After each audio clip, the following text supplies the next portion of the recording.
अस्सलाम वालेकुम। Welcome back to my YouTube channel career guide Pakistan. आपको पता है कि इस चैनल पर डेली बाय डेली पाकिस्तान में आने वाली जॉब्स के रिलेटेड और जो जॉब्स आई हुई हैं उनके रिलेटेड अप्लाई करने का तरीक़ाकार मुकम्मल तफसीलात के साथ यहाँ पर बताया जाता है। तो आज की जो हमारी वीडियो है वो उन तमाम दोस्तों के लिए है जिन्होंने FBI में सिपाही की पोस्ट पर अप्लाई कर लिया है। अब सबका यही सवाल है कि अगला मरहला क्या होगा, कद और छाती की पैमाइश कैसे होगी, फ़िज़िकल और मेडिकल टेस्ट में क्या होगा। तो चलें मुकम्मल तफसीलात के साथ वीडियो को शुरू करते हैं। तो पार्ट 1, पहला मरहला होगा स्क्रूटनी का, यानी कि दस्तावेज़ात की जांच पड़ताल। सबसे पहले FBI आपकी जमा करवाई गई मालूमात और दस्तावेज़ात, यानी कि जो आपने कागज़ात जमा करवाए हैं उनकी जांच पड़ताल करेगा। अगर आपकी दरख्वास्त मुकम्मल हो और आप अहलियत पर पूरा उतरते होंगे तो आपको शॉर्ट लिस्ट कर लिया जाएगा। पार्ट 2 होगा फ़िज़िकल टेस्ट के ऊपर। यह सबसे अहम और सख्त मरहला होता है, क्योंकि फ़िज़िकल टेस्ट के अंदर चंद चीज़ें चेक की जाती हैं, चंद चीज़ों का ख्याल रखा जाता है, जिसमें दौड़ है, कद की पैमाइश और छाती की पैमाइश। तो सबसे पहले हम रनिंग की बात करते हैं। आपको 1600 मीटर यानी कि 1.6 किलोमीटर की दौड़ मखसूस वक़्त यानी कि आम तौर पर 7 मिनट में मुकम्मल करना पड़ती है। यही रनिंग पंजाब पुलिस में, पाकिस्तान आर्मी में भी इतने टाइम में, ये बॉयज़ के लिए, लड़कों के लिए है, इतने टाइम में ये ली जाती है। 7 मिनट के अंदर 1.6 किलोमीटर आपने रनिंग करनी होती है। दौड़ के लिए पहले से प्रैक्टिस बहुत ज़रूरी है। तो अगर आपको लगता है कि आप शॉर्ट लिस्ट होंगे तो आप अपनी प्रैक्टिस अभी से शुरू कर दें। उसके बाद कद की पैमाइश आ जाती है। आपका कद कम से कम 5 फुट 6 इंच होना लाजमी है। पैमाइश के वक़्त आप जूते उतार कर नंगे पाँव, पैर सीधे खड़े करके आप खड़े होंगे। कद की पैमाइश स्केल या मीटर स्टिक से की जाती है। और उसके बाद मरहला आता है छाती की पैमाइश का। छाती का साइज़ कम से कम बग़ैर फुलाव के 32 इंच होना ज़रूरी है और फुलाव के साथ 33 या 33.5 यानी कि 33.5 सेंटीमीटर होना ज़रूरी है। ये पैमाइश मापने वाला टेप से की जाती है, जो कि हम बाज़ औक़ात टेलर्स के पास देखते हैं। छाती के फुलाव में कम से कम 2 इंच का फ़र्क होना, 2 इंच का 1.5 इंच का या 1 इंच का फ़र्क होना ज़रूरी है।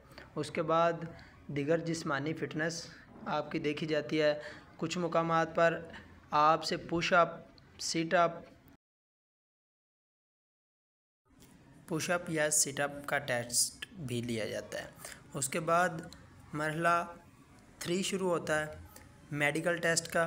फ़िज़िकल टेस्ट के बाद जो उम्मीदवार रनिंग में कद, चेस्ट, छाती में कामयाब होते हैं उनको मेडिकल टेस्ट के मरहले से गुज़रना पड़ता है।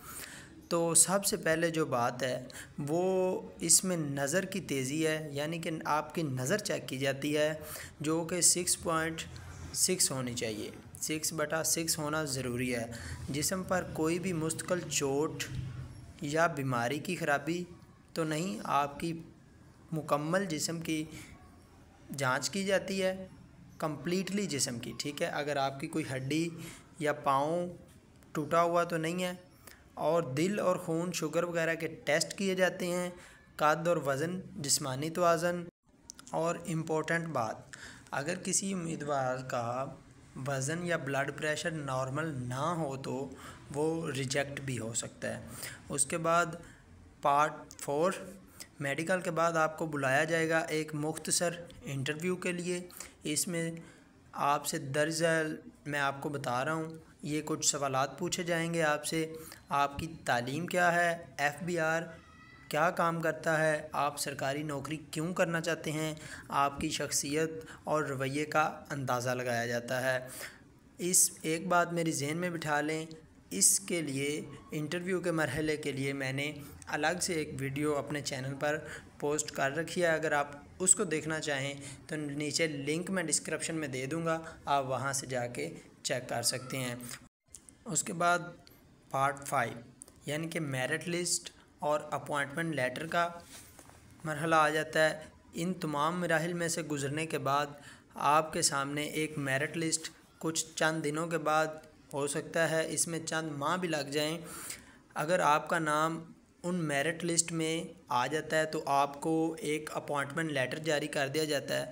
उसमें यह बताया जाता है कि आपको कहां पर ज्वाइनिंग देनी है और कब से आपने नौकरी शुरू करनी है। इन सब मराहिल से गुज़रने के बाद मेरा आपको ये मशवरा है कि आप अगर FBR में रनिंग वगैरह सब कुछ पास करना चाहते हैं तो ये चंद बातें हैं, इनको ध्यान से सुन लें। रोज़ाना सुबह कम से कम 2 किलोमीटर की दौड़ लगाएं। कद और छाती की प्रैक्टिस खुद करें। पैमाइश अपनी खुद चेक करें। नींद पूरी करें। पानी ज़्यादा पिएं और ख़ुराक का ख़ास ख्याल रखें। अपनी असल असनाद तैयार रखें, यानी कि अपने तमाम डॉक्यूमेंट्स अपने तैयार कर लें। अगर आपका किसी भी चीज़ का इशू है तो वो नहीं बनवाएं। डोमिसाइल और ID कार्ड का होना ज़रूरी है, वो अपना लाजमी बनवाएं। अगर आपको आज की ये वीडियो अच्छी लगी है तो अपने दोस्तों के साथ लाजमी शेयर कीजिएगा। वीडियो को लाइक कर दें, चैनल को सब्सक्राइब